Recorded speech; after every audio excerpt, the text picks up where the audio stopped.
It's Trench Talk for your weekly dose of metal and heavy music. I'm your host, Flight of Icarus from MetalTrenches.com. As always, if you are new to the channel, please hit that subscribe button and give us a like.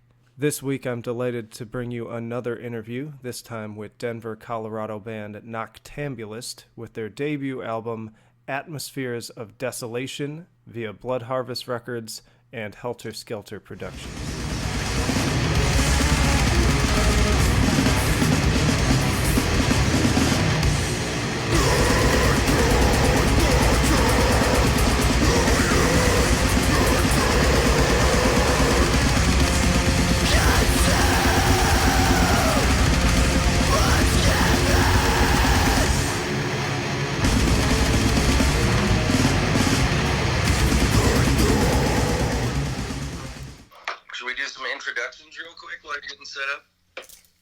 Yeah, we can go ahead and do. I'm actually starting to record right now. I'm getting the levels right, but we can do that while we're talking here. So yeah, go for it. Let me hear kind of all your names and what instruments you play and all that.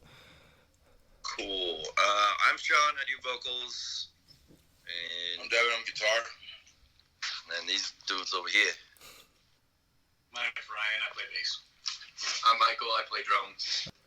Cool. So first off, tell me a little bit about how you all ended up together.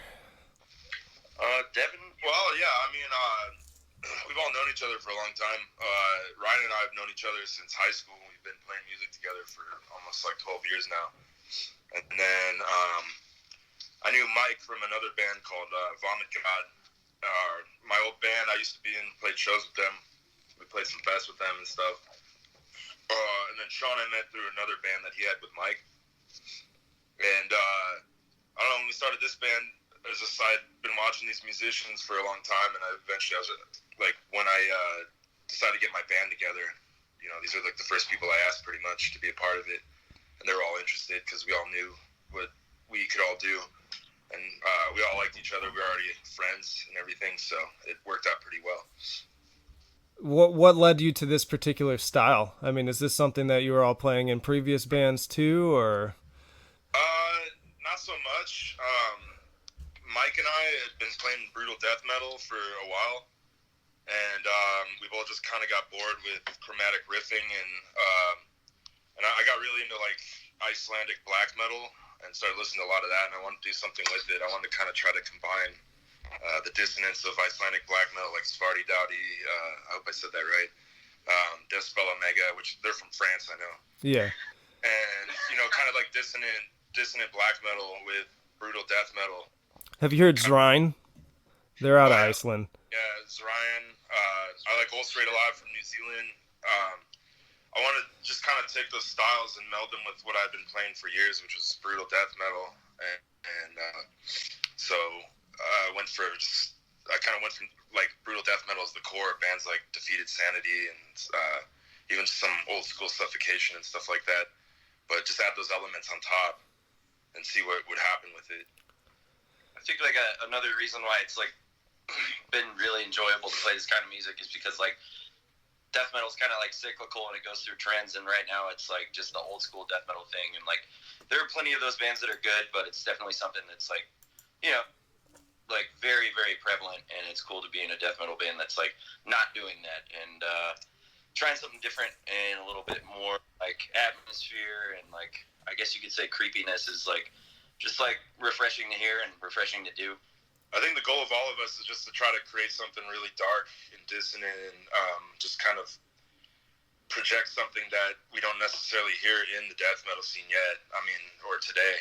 There are other bands that are similar, but you know, when I listen to music, I'm always kind of searching for something, and you know, when I just didn't really find it, I just decided to make it myself. And we all kind of had the same idea, like same vision, to just be as creative as possible, be as technically precise as we possibly could, and really just think outside of the box when we write music.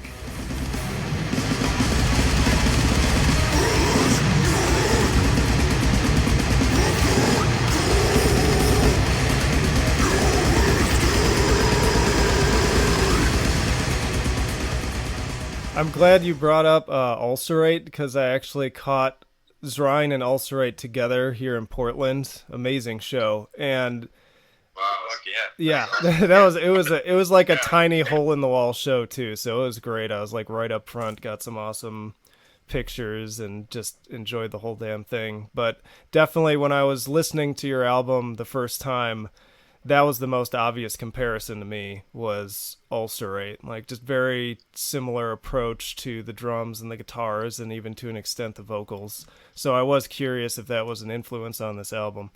Yeah, I would say that Ulcerate is probably one of my biggest influences in extreme music in general. And I mean, Jamie St. Murat, the drummer of Ulcerate, he's just Nuts.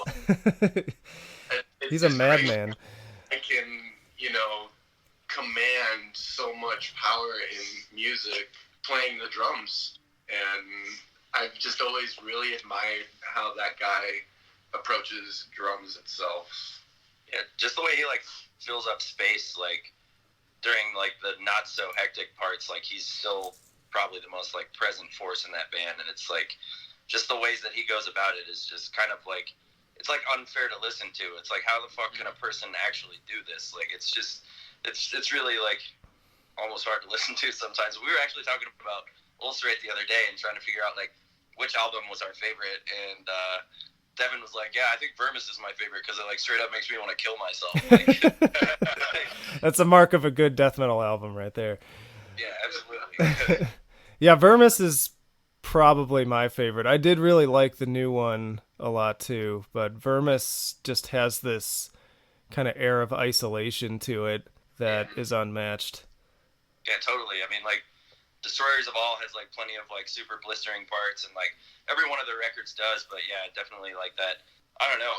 It's just like this super fucking spacey and like kind of hard to digest element that's in Vermis, and it's just like I don't know. That's something I definitely look up to. It's just like complete command by being either like totally blisteringly fast and chaotic and dissonant, or it's just like very minimalist. Like it's really cool. I really love like the doom influence too, that and not just like your standard stupid kind of power chord boring 4/4 doom, but stuff like Yob or whatever. I listen to a lot of Yob, and it's really cool to kind of inject that into death metal. And I think Ulcerate is one of the first bands I listened to where they like really pulled that off well. It's like take Yob, mix it with gore guts and brutal death metal, and then you kind of got this really interesting formula. And I always thought that was really cool, like how they were able to pull off some of their doom riffs, just like weird doom riffs, like a lot of dissonant chords kind of spaced out, sliding riffs, things like that. Well, actually, when I was first introduced to them, a bunch of people were coining this phrase of like post-death metal. I was like, that's an interesting way of putting it. I could kind of see that. Yeah, no, I could definitely see that. That's kind of interesting. Yeah, there's like post-black metal, post-rock, post-everything already, post-punk, but yeah. Where's the post-death metal? Well, maybe that's it.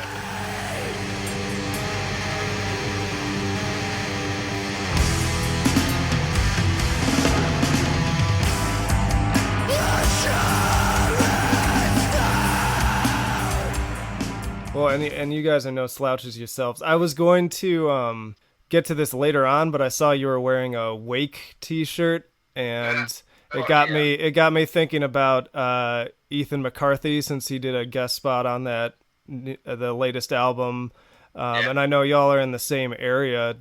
Have your circles come across each other? Yeah, Ethan's been nothing but awesome to us, and like he's been cool to like bands that we were in or still are in as side projects now, and like Ethan's just like one of the coolest people in Denver, like period. He's done a ton for us. He's helped us get on some really cool shows. Like we played with Woe and Worm earlier in 2018, and that was like super fucking cool, man. Like I don't know, we haven't been a band that long, and I think like it's really due to people like Ethan and also like Alvino from A Feather and Bone. Like both of those guys have done like really, really big things for us, and they definitely like what we're doing, and they've shown that through giving us like really cool opportunities and like talking us up and just showing that they care.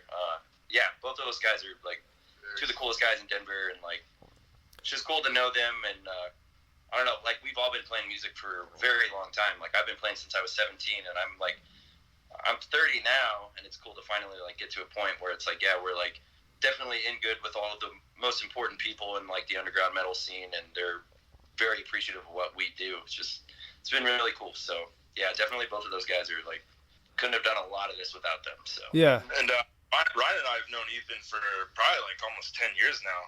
That guy's been booking shows in Denver for longer than I even knew about metal, probably. But he kind of used to keep the DIY scene alive before it kind of collapsed in our city and all the DIY venues kind of disappeared. But, you know, like, but he ran all these DIY venues and things like that. And he'd book all these amazing shows, and you'd go see these amazing bands just in a garage. Still books all the amazing shows. Yeah, he still books all the amazing shows. Yeah, it's not a DIY venues anymore, but you know, he used to run them himself. Like Sometimes. yeah, sometimes. But you know, like Blastomat, for example, was something that was kind of more renowned in our country, and bands from all over used to play there. It was awesome. Like I remember seeing like Ghoul there, like Weekend Nachos. I saw there. I saw Alpinist. Alpinist. Yeah, right. Alpinist, fuck yeah. And Ulcerate Plagues. Yeah. Yeah, and he booked. Dude, like, Ulcerate Plagues is the shit. Basically played in the garage. It was fun. Yeah. Yeah, that's the cool thing, and like that's something that's definitely lacking in Denver right now is like a real DIY scene. Like there are a couple of venues that like occasionally do things, but like it used to be like, you know, every week there'd be like anywhere from like 3 to 5 shows at like really cool like warehouses or just small DIY spots, and it's definitely kind of gone away. But yeah, Ethan's like pretty much single-handedly responsible for like that whole scene being a thing. Somehow that dude still puts all these crazy shows here too, and he's also on tour with Primitive Man all the time. Yeah, and then Vermin Womb too. Like I don't know where he finds the time for all this shit. And you know what? I keep hearing that same thing from anyone who knows him. Like I even talked to people who told me they like absolutely hate the scene out in Denver for various reasons, but nobody ever talks shit about Ethan. Like they only have nice things to say about him. So, and I love everything he does too. He's got that incredible voice, which is just unmatched. Speaking of dissonance real quick, he's like, Primitive Man is one of the few doom bands that I really like because they are like so fucking dissonant and menacing sounding. Like he's definitely got like even Vermin Womb and all the other bands he's been in, like nobody else sounds like him. He's definitely like a kind person. So as long as we're still talking about Denver, I mean, you've got so much shit out there. Obviously, Primitive Man, Chemist, Blood Incantation, In the Company of Serpents, Dreadnought, Cobalt's not far away. Like, what are your favorites in terms of the bands in the area? Youth, probably. Yeah, there's a band called Youth. It's spelled EUTH, and they are just like... Ghost of Glaciers. Yeah, Ghost of Glaciers is really cool. Ghost of Glaciers is like a really awesome post-rock band in Denver. They've been around for a long time. They're fucking amazing. Youth is like super crazy, dissonant, chaotic, like Scrams music. Rotstrader. Yeah, Rotstrader's sweet, right? Oh, they're the best Stevie band in Denver. They're awesome. I've seen them play in houses, and that was just like the best thing ever. Yeah, that shit's crazy. Bunch of like militant DB punks destroying the living room while Rotstrader plays. Pretty cool. I really like this grind band called 908. They're just like, I don't know, it's kind of eclectic like grind music, but they're just like really, really fun to watch. They're fucking cool. Like the guy who does vocals in that band, Brian Ostro, he's awesome. He's booked us some really cool shows as well, and he set up like 7-1 Grind. Those dudes are really cool. I like everyone in that band, and their music's really fun. Nice.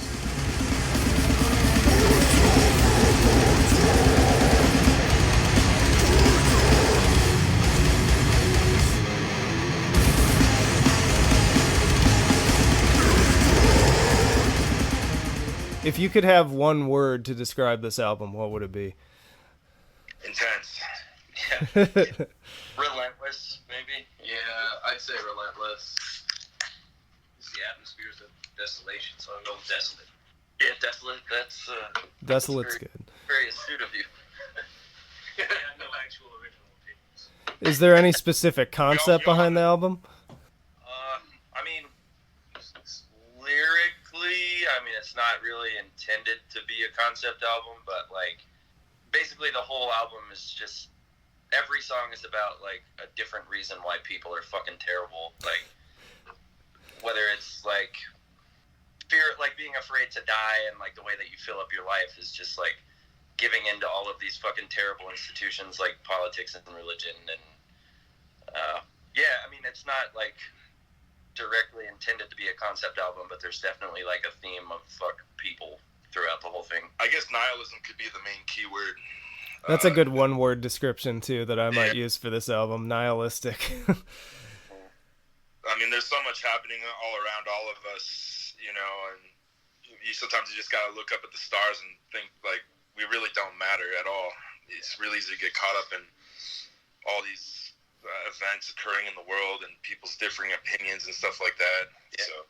Yeah, and I don't want to dig into it too much, but I know that that's been getting kind of toxic in the metal scene too, with just a lot of bullshit arguing over really what amounts to nothing.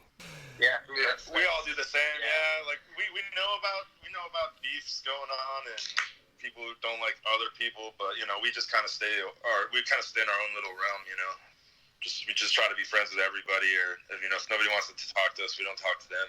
But yeah.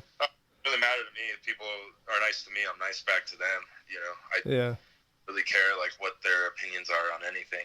Yeah, people can have different. That was my New Year's resolution for this site and this podcast was like, look, this place is supposed to be for everyone, and let's just like cut the bullshit, talk about music, and not worry about everything else. Well, yeah, it's like being in a band should not be about scene politics. It should be about being in a band and making music. Like, that's the entire reason you're supposed to do that. So yeah. It's just kind of frustrating to see people, like, get on each other's backs and talk shit about each other. And, like, I don't know, it's just fucking frustrating, man. It's just kind of like the whole purpose of making music is, like, kind of secondhand now. And that's really frustrating.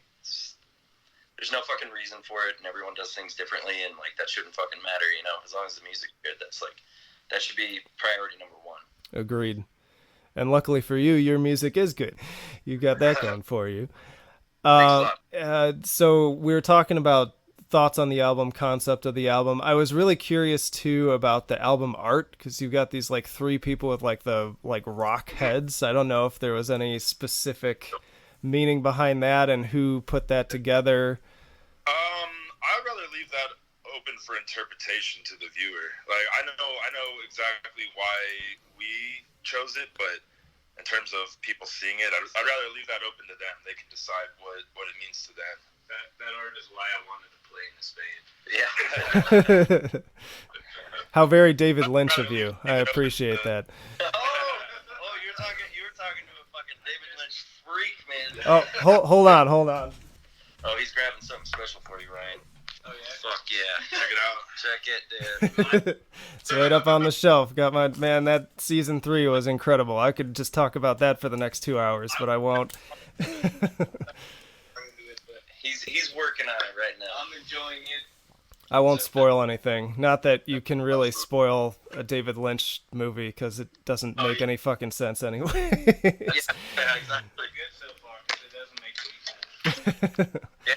Ambiguity is fucking tight. Like, whether it's in film or music, It's that's just, my shit. it's the last episode of the second season over and over and over again. That's all it is. Really? Yeah. Jesus.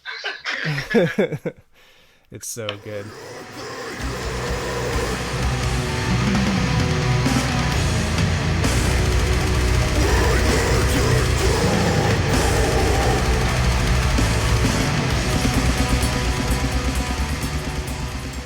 All right. Favorite parts of the album to play? Favorite tracks? My favorite is the song 5. What's that?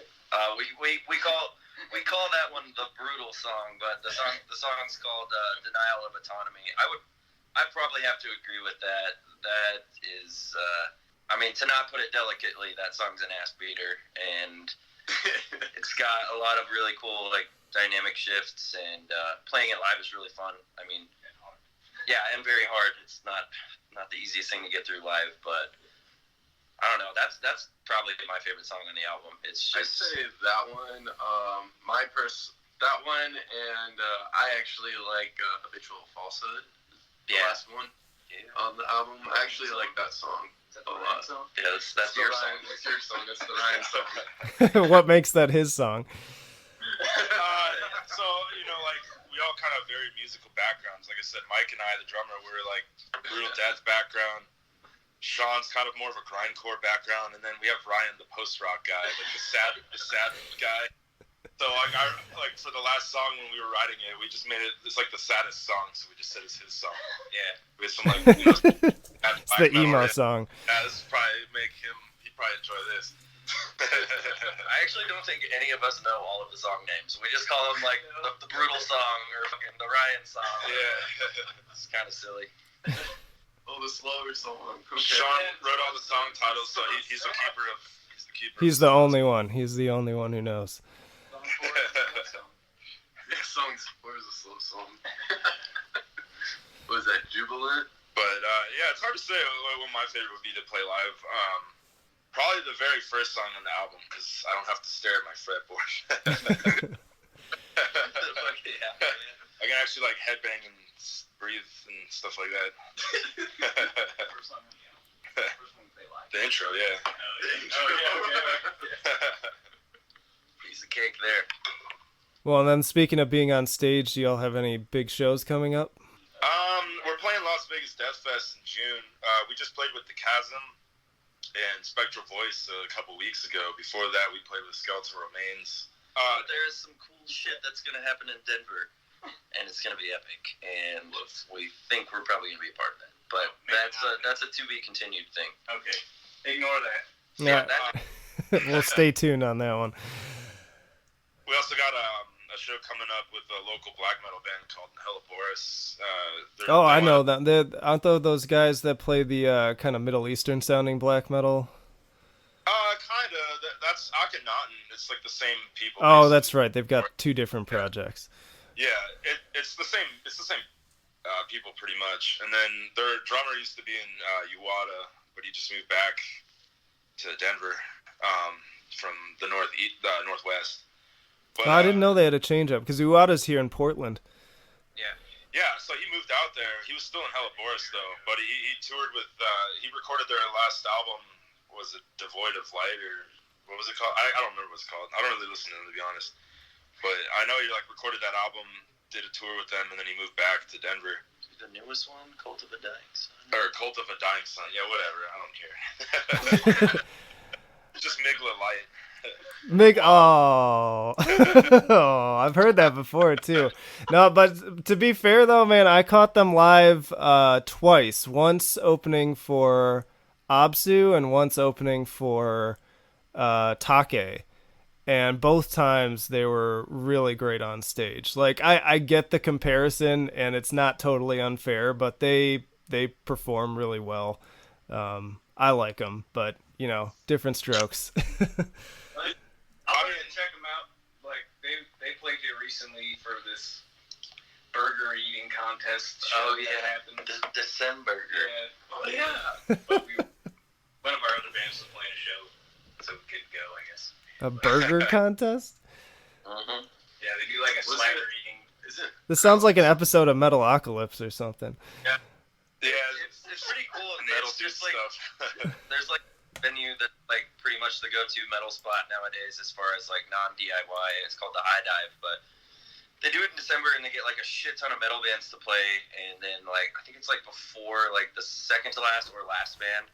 They just get people to go up on stage and just like smash a bunch of ground beef into their face and like see who wins. Kind of cool, yeah. Yeah. Awesome. Any so you talked a little bit about bands you're not huge on. Any albums you're super excited for that are coming out this year? Well, I was hoping that Nauseam would come out with an album this year, but I was like talking to their manager, and he's like, "Nah, it's gonna be 2020." So I'm like, that's a good question. Yeah, I listened to Piss Grave. Just listen to I just listened to that Piss Grave single that came out, and that is some fucking mean shit. I heard that was good. A buddy of mine posted it. I haven't listened to it yet. It is fucking mean, dude. Yeah, it's like almost uncomfortable to listen to. It's great. So I think that full length will be pretty good. Fuck, dude, I don't even know. Who else is it? Ulcerate they have an album coming out. Oh yeah, hell yeah. Basically when ours come out, I'm actually pretty excited for that. Once that, I'm gonna turn off my album and listen to that. Oh, you say Ulcerate? Yeah, I'm super excited for that. All the singles have sounded amazing, and I loved their last two albums. They were both pretty much flawless. Definitely a huge influence on me too. Even if you can't necessarily hear it in some of the riffs that I play, but like I just like that just really creepy, dark, kind of doomy vibe they got going on. It's really disgusting. Yeah. Well, in fact, because your albums were coming out basically at the same time and there were a lot of similarities, I was considering just doing a review episode with both albums and comparing them. But luckily, you all got back to me and we were able to do this instead, which is more fun and people have been enjoying. So I appreciate your time for that. I don't really know how, we're not super similar. We're both in that dissonant realm for sure, but... yeah, I mean, it's different. I liken them more to, like, Portal. Yeah, Portal for sure, yeah. Anything else you want people to know specifically about the album or about things that are coming up for the band? Other details? Well, we're excited that our first show ever was literally a month ago. And a month and a year ago. My bad.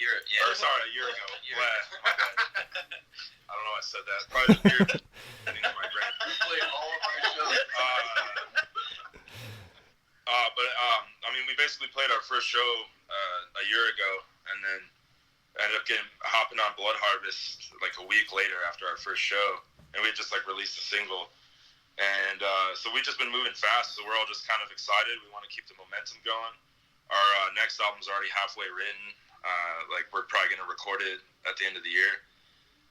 So we're just really excited that people have enjoyed our album so far. And people listen to it's definitely something that we really wanted to create something, and we feel like the album filled all of our needs. And it's all something that we wanted to hear in metal, and we feel like we pulled it off. Well, while we're on the topic of Blood Harvest, I think we should probably say thanks to the guys in Suffering Hour, because they're also on Blood Harvest. Oh, they're fucking good too. Man, you're naming all of my new favorite bands basically. Yeah, Passing Ascension's like a 9 out of 10 album in my book. I mean, 2017 was insane for albums. It is unlike anything else, and they're all just fucking ridiculously talented goofballs. We love hanging out with them. Share practice spaces and go out and drink beers and laugh way too hard at the stupidest shit.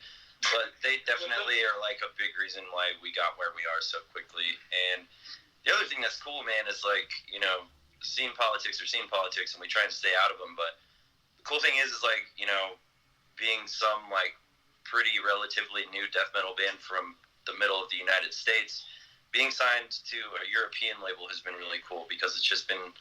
It's like Ryan just said a second ago. I don't know if you heard him in the background, but he says cool people like us, and it's cool to see all these cool people like us. Yeah, and it's European and Scandinavian and all sorts of people from around the world are really enjoying it so far, and we haven't even put out the record, so that's just been kind of I don't know, pretty surreal, pretty sobering, and it just makes us a little. It definitely builds the fire under our asses a little bit bigger, and we're definitely trying to hit it hard. So. Yeah, I mean, especially for a debut, it's amazing. So, great work. I think that's a good final note. Yeah. Thanks a bunch.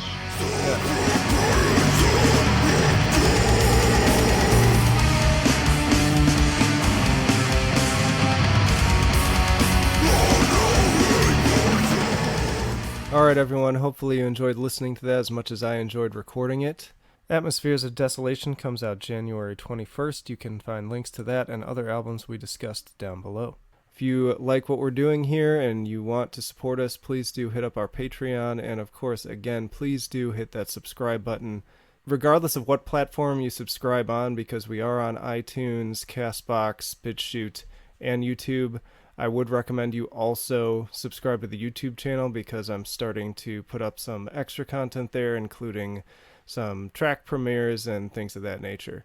Do that and share it with your friends. Make sure they get subscribed as well and help us grow so that we can share all these great bands with more people, because let's face it, they deserve a lot more attention for the level of talent that they're showing here. But until next time, I will see you in the trenches.